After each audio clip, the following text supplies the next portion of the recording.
Hello, ladies and gentlemen. Welcome back to another episode of Season 3 of the Rule 34 podcast.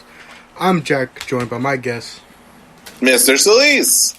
Alright, so the last we saw each other, we were covering Night of Champions.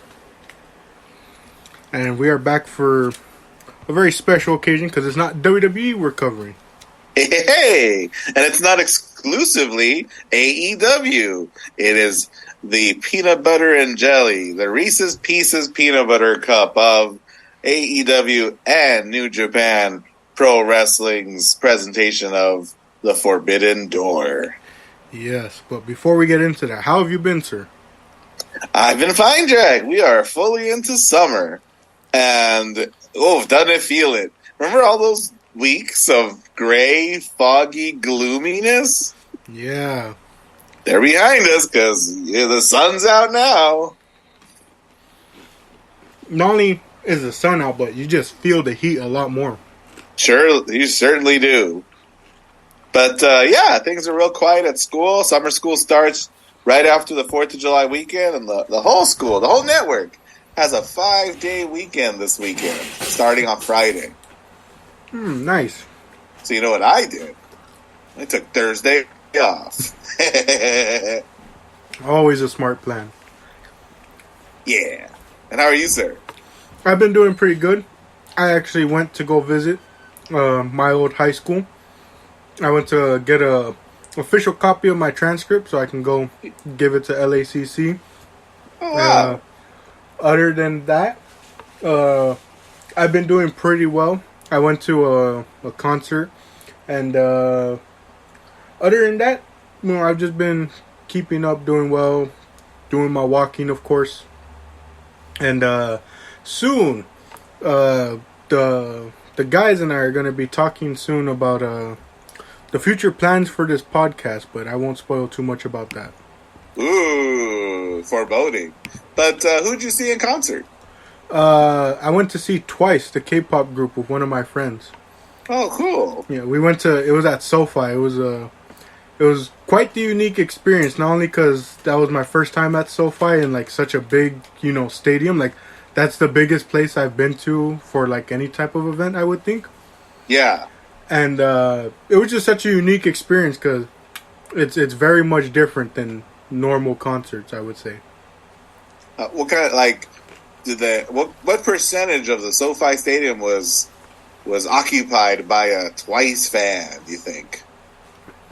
I think, let me see, I would say if I had to give a visual, like, kind of like a WWE AEW show, how that back part is cut off because of the stage?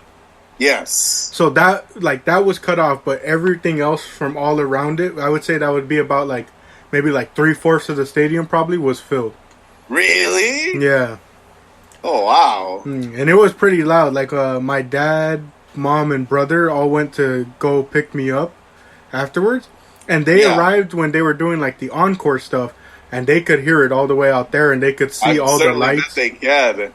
Have you seen those droves of people who can't make it to the Taylor Swift show, but they're outside rocking it to Taylor Swift because you can hear her so clearly? Yeah. But the funniest part is they could barely hear the music because all they heard was the fans screaming. I see. I thought I was going to get some early tinnitus from how loud it was in there. And real quickly, let me just say, apologies to the listeners if you're able to hear me audibly eating. I haven't eaten all day, so I'm just quietly trying to snack in the background. What have you done all day? Well, I recorded earlier in the day. And then I went to do my walk for the album a day thing that I do. Yeah. And then when I got back, I did some other work, and then my friends wanted to, play some games for a little bit, and time just flew by. I wasn't able to make myself anything throughout the day. I hear you. I got you. But getting into the real meat and potatoes of today's episode. We got, like Mr. Solis mentioned, AEW x New Japan Pro Wrestling Forbidden Door, second event We covered the one last year. So, the big question at the end of this episode will be, which do we think this exceeded last year's event? Ooh.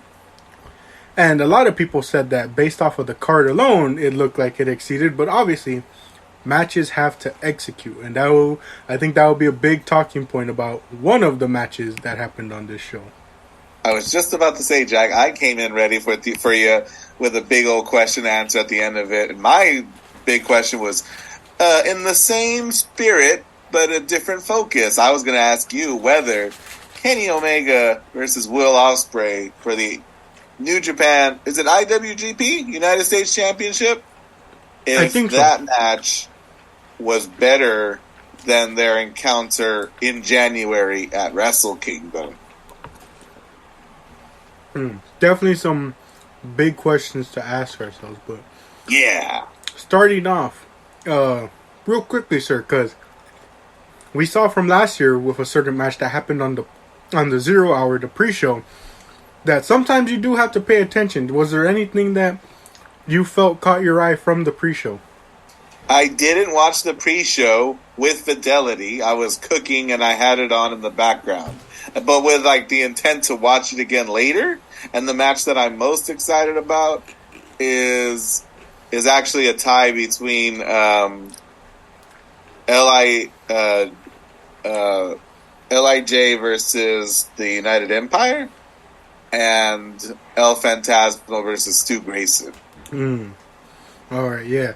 And the reason I mentioned that is because if you listened to our episode from last year, you know that Mr. Solis and I were absolutely blown away by Desperado and Kanemaru versus Swerve in Our Glory last year.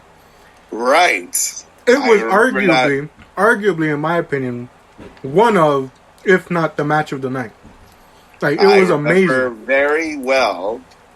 And you know what? I'm already sort of formulating my answer to the question, which year is better? If I thought that match was the match of the night last year. Yeah, that maybe answers the question early. But yeah, I watched the pre-show, but similar to you, I kind of had like one eye on this while I was one eye on something else. But from what I remember, a lot of the matches were pretty good. And funny enough, people said Swerve and Desperados are like the king of 0 hours pre-shows because they thought they did have real a well. match as well. It's the what are they called? The Mogul something? The Mogul Embassy versus it was El Desperado and Roppongi Vice, which I thought was a pretty odd pairing. Yeah. Oh, but then they changed it to I think it was an 8-man, so they technically I think it was Chaos actually as a whole, because I think you're right. Trent Beretta and Chuck Taylor are in Chaos as well. Yes, of course. Yeah. Desperado is, I guess, an honorary member of Chaos. All I'll say about that is they gotta stop teasing us and give us the one-on-one between Swerve and Desperado. I desperately want that. Come on. Yeah, I won't harp on this too often, Jack, because I'm sure it'll come up often, right? But, you know, we got a whole pay-per-view of 15 matches, and we couldn't give Hiromu one. Yeah. Couldn't give Shingo one. I know it's one of those got to get all the brothers on the card, brother, but God, goodness. Yeah, I definitely feel that same way where I'm just like, I appreciate them trying to get everyone on the card, but at the same time, there's certain matches I want to see. But getting right into the first match of the night, it's a match that a certain guy didn't want to see. It is MJF defending the AEW World Championship against Hiroshi Tanahashi. I forgot that Hiroshi Tanahashi challenged for this title last year as well against Jon Moxley. And I go, there's some continuity for you. This guy who is, I guess, perennially, qualified to challenge for it with his resume. Yeah.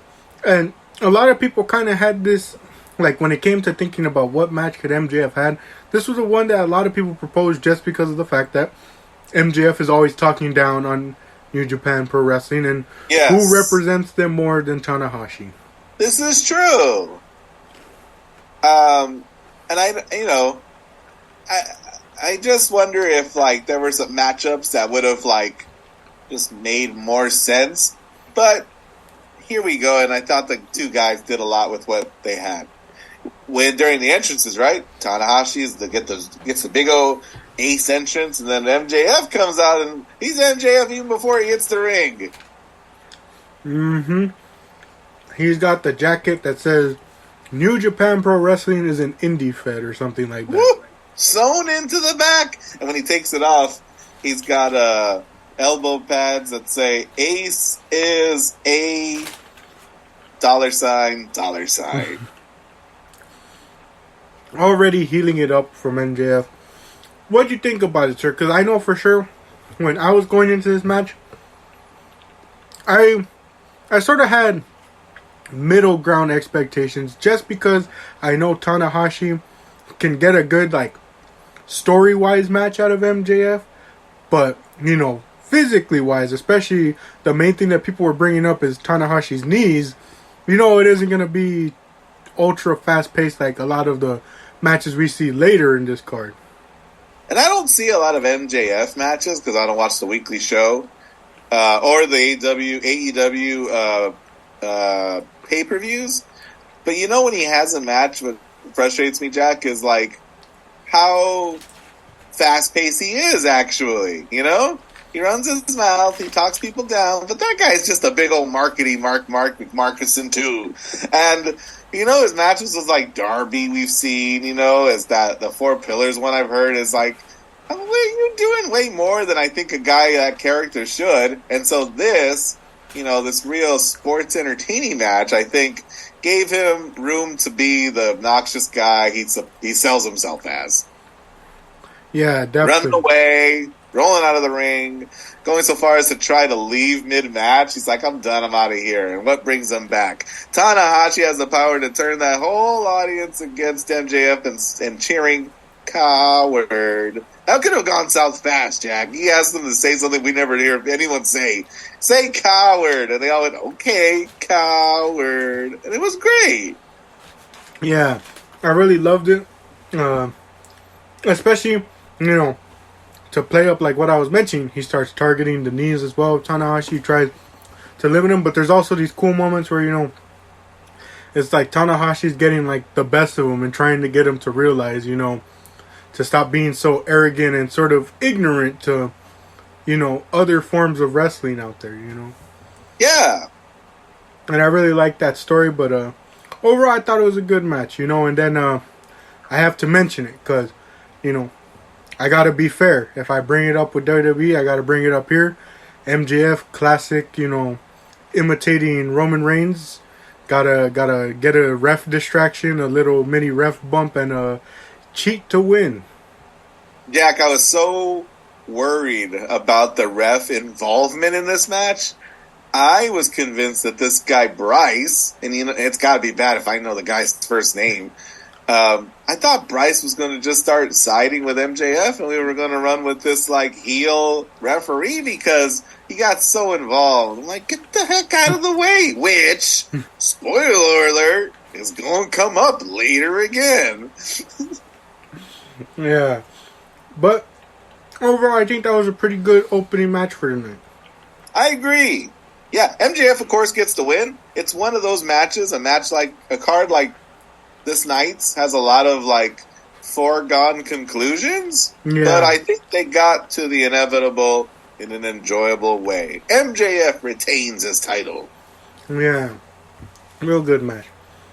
Our second match of the night, sir, it sees, at least for pay-per-view wise, sees the return of a man we haven't seen since All Out. Satoshi Kojima has returned. What the? He wasn't at All Out. He fought Moxley at All Out 2021. He did? Yeah. You remember? Because we all thought it was going to be Tanahashi. I know that he did, but I don't remember when or why. And don't tell me he's on that card. Oh, that's 2021. Yeah. The Fallout is 2022. Yeah. I had to mess around. That was good. Yeah, of course, the man I'm talking about, CM Punk, who made his return to AEW 2 weeks ago, I think, at this point, at Collision, the new show. And this is his return to singles action. You're right. So far, we've seen him in just multi-man, so we're hoping to see, what's he going to look like in singles competition. I do find it kind of funny that his first singles match isn't against, essentially someone who will test his pace. It's against Kojima, who is more so going to test his body, and how many hits and stuff he can take. But one thing we know for sure, the moment he comes out, he may get cheered in Chicago, but he's getting booed everywhere else at this point. Certainly is, and he was really leaning into it, so much so during his entrance when he yells it's clobbering time. Don't know if you noticed, he didn't say it at all. He sort of postured, he looked at the crowd, and then just kept moving on.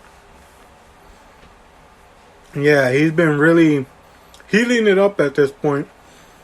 And it's an interesting direction. I think we haven't talked a lot about Punk, but I think that's the move. You just make him full-blown heel. Yeah, like the thing I've seen people say is basically go full Bret Hart cosplay at this point, and he's a face in Chicago and a heel everywhere else. I mean, he's already dressed in pink, right? Mm-hmm. Partnering with FTR. And I was it you? I was telling somebody about Punk, and I'm like, that guy's such a Bret Hart fan. He's emulating his career in the early 2000s, where he's just old, bitter, broken, and he's going to tell you about everybody he dislikes. Somebody was like, "Oh, a buddy at work," because he's like a fan of the late 90s wrestling scene. Mm. He goes, "Was Bret Hart like that?" I went, "Oh yeah, he hates everybody." He goes, "Everybody?" I went, "Yeah. I mean, except like his brother. I mean." Oh, by the way, this is a quarterfinal match in the Owen Hart Foundation Men's Tournament, second of its kind. Mm-hmm.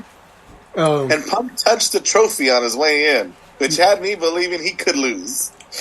Yeah, I would have gone crazy, in terms of shock if that ended up being like a curse thing, or like they did some story where it's like, hey, he has to work his way back up to singles competition after all that time. Like, especially testing his endurance. But what do you think? Oh, and you know what, Jack? After all the mess he's made, right? Mm-hmm. I thought, I just want somebody to squash the heck out of him. And we may not have gotten a squash, but I love the hype package that this video got, because it quotes Kojima as he says in English, "I'm gonna kill you." And we've seen Kojima go after people. So I'm like, if Kojima fights the way he fights, this is gonna hurt, which is really funny considering Punk's recent public comments about who he fights. Yeah. I thought that was hilarious as well when I saw that package, and he just goes, "I'm gonna kill you." Yeah. What did you think of the overall match, though, sir? It was what I really needed, what was gonna be cathartic for me, is I needed Punk to just get beat up, and I wish I saw that match with Joe, the 3-on-3. Mm-hmm. But the Kojima showed up. Kojima was my highlight for this match. Everything he did looked like it hurt, and it looked impactful. I was, just like the last match, sure of who was going to win here. But every time you miss that lariat, I'm like, oh, if he hits it, this is it, huh? This is good. Yeah, I thought it was actually a pretty good match as well. I liked the story it told of, Punk really healing it up. And I really liked how much they played up that lariat, Yeah, Kevin Kelly on commentator duty with Taz and Excalibur, which is a great trio. Maybe the most ideal trio. Did you see Kojima's elbow? Yeah. Oh my gosh. Up the top rope, drops an elbow. Usually hit him square in the chest. My man missed the chest. I couldn't. And he tweeted about it later in obviously with Google Translate, he goes, "That wasn't on purpose. Sorry." Oh man, yeah, that was too funny, especially because it took the commentary team a while to really like notice it. Like they were like, oh, it's the elbow drop, and then like it's when they go back to the replay, they're like, oh wait, he didn't hit him. He hit him down below the belt. Yeah. Yeah, that was a real good stiff matchup, I would say. At least with the stuff Kojima was dealing out. Yeah, I was entertained. Punk got thrown around. I'd be remiss if I didn't say that very often in this show, like last year, I just couldn't help myself but think about what could have been. You know, this night is supposed to be about dream matches. I didn't ever dream about Kojima. Nobody did, right? The big one was Kenta. The big one's Kenta, and they paid Kenta enough money to go on Twitter and say, obviously, I'm the reason why this isn't happening.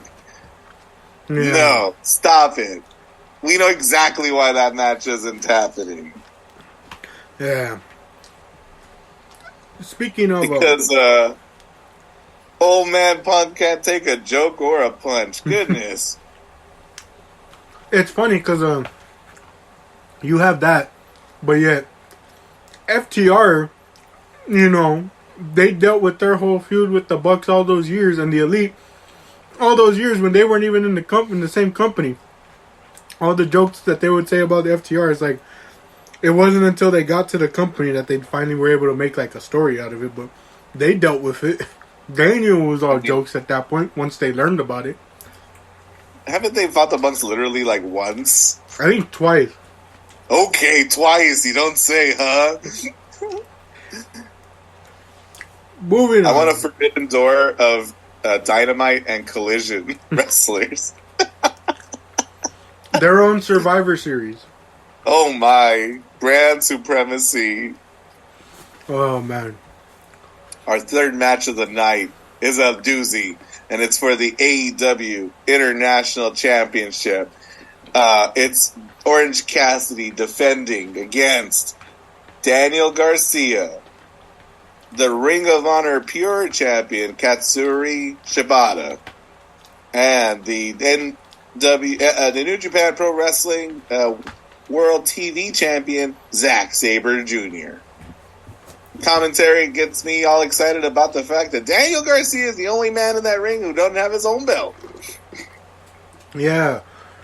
And again, you go back to the whole thing.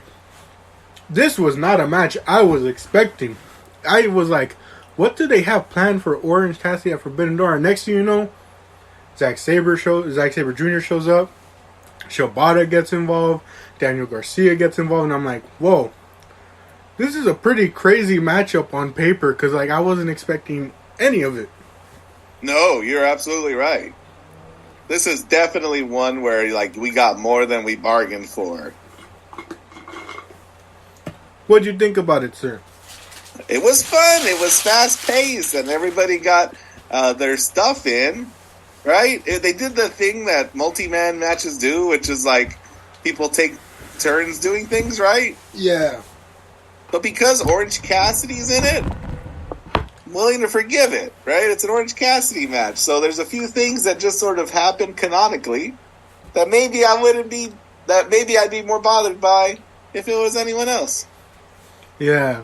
I will say the entire time I was waiting for any interactions between Shibata and Daniel Garcia, just because I saw the way Shibata treated Yuta back at Ring of Honor Super Card of Honor.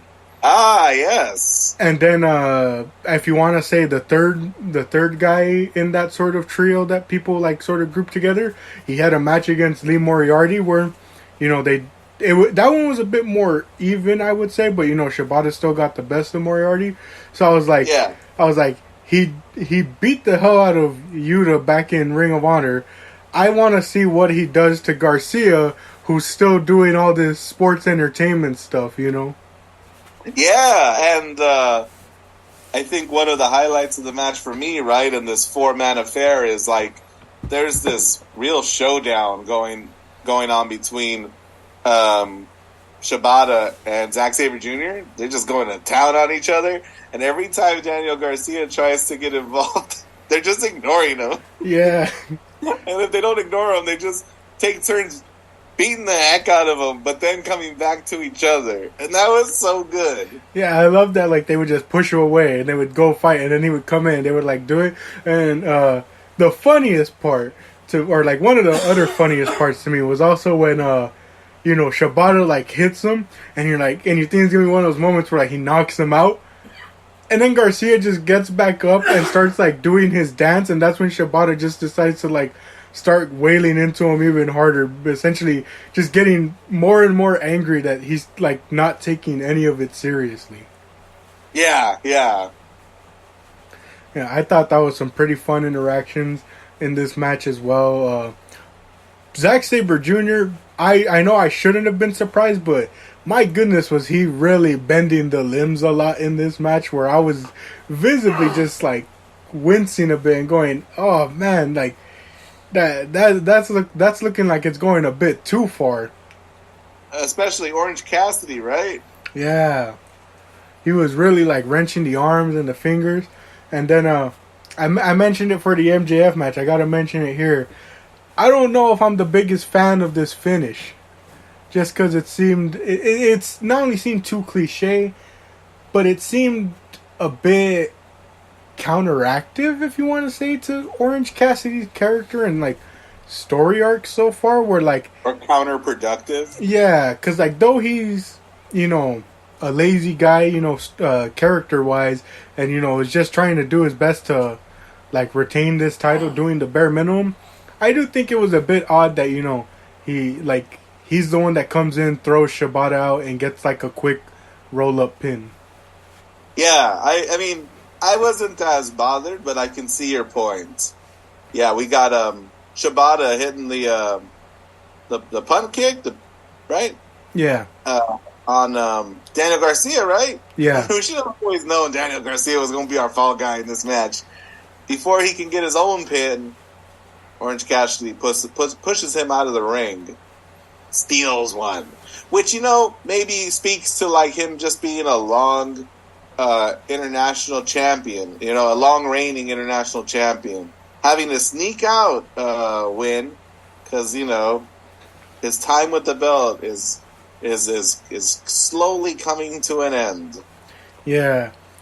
I really thought Swerve was going to be the one to take it off him with the way they were doing it. I was really hoping, and at this point, I'm really confused as to who they got, because, like, people have different names to propose, but as someone who, like, tries his best to keep up with the weekly shows, I'm like, a lot of the guys that people are proposing are either in other storylines, or they're not being featured enough, where it'll be as good of a payoff in a sense, like, a lot of people say, oh, Roosh has to be the guy to take it off him, but Roosh hasn't been on TV for, like, weeks, I would say. Like, maybe I'm just getting, like, my memory's bad, but, like, I can't remember, like, the last time I saw him, but, like, he's been off for quite some time. I know he just had a kid, so that's partly the reason, but, it's like, it would just feel weird if he just came back and, beat him in a, like, open challenge type match, And then other people say Takeshita, but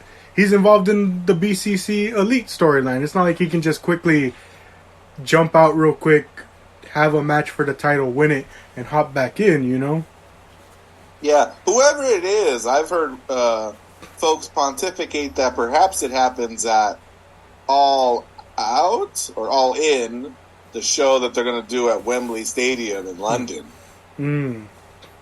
I could definitely see that as well. I could definitely see maybe potentially a lot of title changes happening. Just because, it's a big show. You want to have all these memorable moments happen at it, Yeah. Definitely could feel that one. But I think 3 matches in, this is definitely my match of the night so far. Yeah, I definitely felt that way too. And it's crazy because it was probably because it was, a 4-way and those typically cram a lot more in it. But this match definitely was shorter than it felt to me, Like, yeah. I thought with how much was crammed in, it went a bit longer, but it's shorter than both the Punk and MJF match that happened. And I don't know if this was by design or by accident, right? But I think I I think I noticed that Orange Cassidy was the least Orange Cassidy in this match than he's been in previous matches, right? Mm.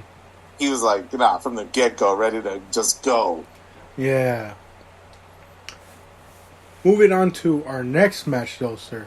This is one I definitely want to get your opinion on because I've seen from both sides, both the New Japan fan base, and especially their domestic fans. I saw that they had a lot to say about it, and a lot of the Western fans that we had a lot to say about it. We have a singles match for the IWGP World Heavyweight Championship. Champion Sonata defending against Jungle Boy Jack Perry. Sonata put out the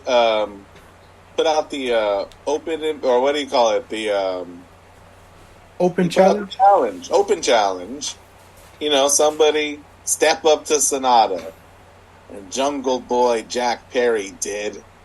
And Sonata's response was, "Who's Jungle Boy Jack Perry?" And Jack Perry is coming at him too with I'm not sure who Sonata is, but I want a shot at his gold.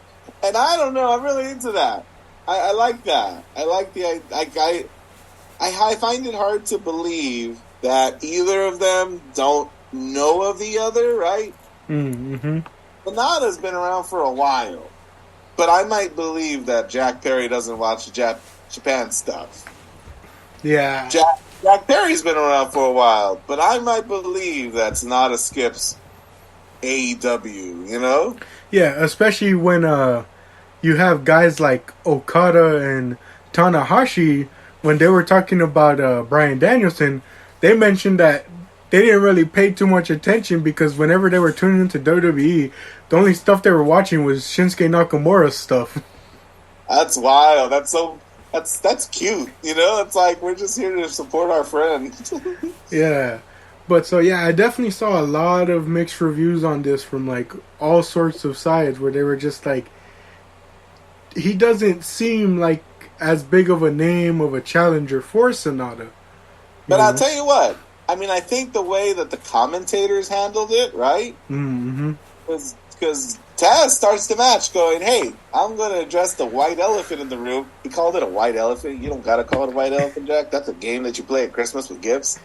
And he, was just talking about why Jack Perry gets to fill this role, right? And again, there's a lot of people I probably would have rather seen challenge Sonata. But, frankly, Sonata wasn't going to lose on this night. So, you know what? Let's put Jack Perry in this high-profile environment that he's hardly ever in. I mean, gosh, Jack, the reason that Four Pillars match was so awkward in its build was that MJF was the only one with, practice being at that level, right? And you had guys like Sammy Guevara and Jack Perry look really out of place because they literally were. So let's go. Yeah. And the big story sort of heading in is I saw a lot of people was is he going to turn heel, because on the weekly shows, he's sort of been seen getting frustrated with all his losses lately, especially when they played it up, he was so close to winning the AEW title, he was arguably the closest one and MJF robbed him and all that, So, you had that playing into it, but a lot of people were still oh, that's not going to happen until later. But and something that I don't think they played up, but something that one can definitely play up if you know both men, right? Jack Perry's this when's it going to happen for me guy, right? And you know who was real when's it going to happen for me for half a decade? Yeah, Sonata. The Cold Skull, Sonata. Yeah. So what do you think? Doesn't get the championship until he leaves LIJ and dyes his hair and makes new friends. Yeah. So what do you think of this match, sir? It was a good affair. It was a standard affair. We weren't going to win match of the night here either, but we play all the biggest hits. And actually, what'd you think? Yeah, I thought it was, pretty decent, but I think some people kind of got their expectations a bit high, because I saw a lot of people going, the Jungle Boy's going to show out, and prove all the doubters wrong. And they had a good match, but I don't think, as me personally, as someone who's watched his work, it's still not enough to change my opinion on the guy, Jungle Boy. Yeah. Yeah, like the moments that I remember, they're very Sonata heavy. Like the Paradise Lock. Yeah. That was fun. The the what's the skull? What's his finisher? Is it the skull trap? No, it's his like Dragon Sleeper into the swing. That was good. Yeah. Yeah, I think the surprising part to me was that Sonata finished the match with the moonsault. I was surprised too and almost thought it was a mistake. But we just put him away with a nice looking moonsault. Textbook. Yeah, real good moonsault. In Bleacher Report's notes, they remind us that Jungle Boy hit a nice suicide dive. Landed on his feet at some point in the match. Yeah. And then in the post-match, I mentioned it, and it ends up happening. I was a bit surprised because I thought it would maybe be something they save for later, like do a bit more. But I guess at this point, they want to get the big shock. They want to get the sort of like reaction out of people. As they're exiting out, Hook, who was ringside, is helping out Jungle Boy back to the back. And, he tries to raise his arm, like try and get him appreciation from the crowd. And Jungle Boy hits him with a clothesline on the ramp. Yeah, Jack. I mean, this match was definitely a means to an end, and the end was this moment. Yeah. If your opinion of Jungle Boy didn't change during the match, it was going to change now. And I honestly thought, I don't watch the weekly shows, so I thought, was there a chance that Hook turns heel? Turns on Jungle Boy for just being a loser or something. But no! He gets taken out. Yeah, and I think the best part of it all is Taz on commentary. Taz was just like losing his mind. I really love the way he played it up. And especially when they swear. I wish he had taken the chance to swear so he can quote the crowd verbatim. Because what were the crowd chanting, Jack? I kind of forgot. They were chanting, "You messed up," but they weren't saying mess. Because Jungle Boy has got something coming after him.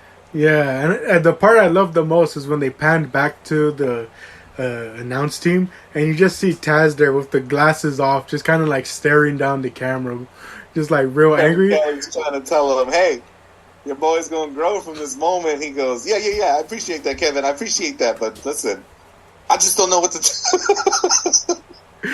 Yeah, and then I think the funniest part was to really play it up.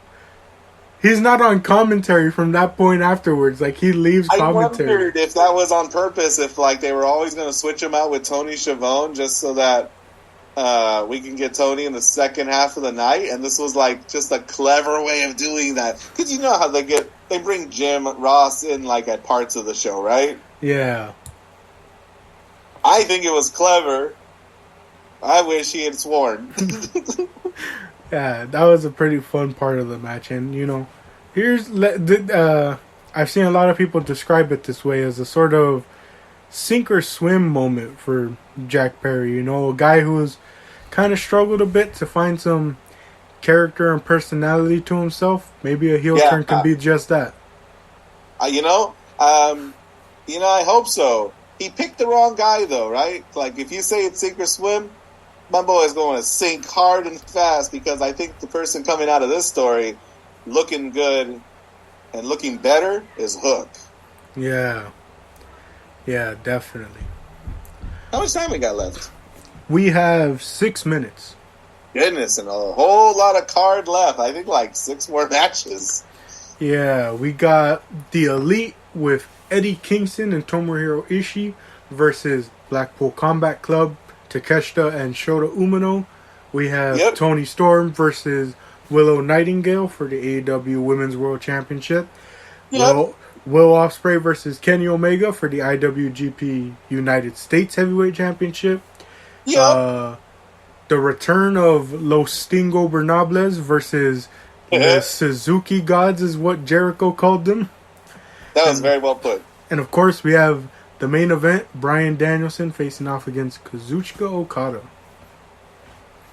So I think, just to essentially make things go by quicker, we'll close off here for part 1. and we'll jump right into part 2, cover the rest of the matches as we mentioned. Thank you all for joining for this episode. Tune into part 2 for the rest of Forbidden Door.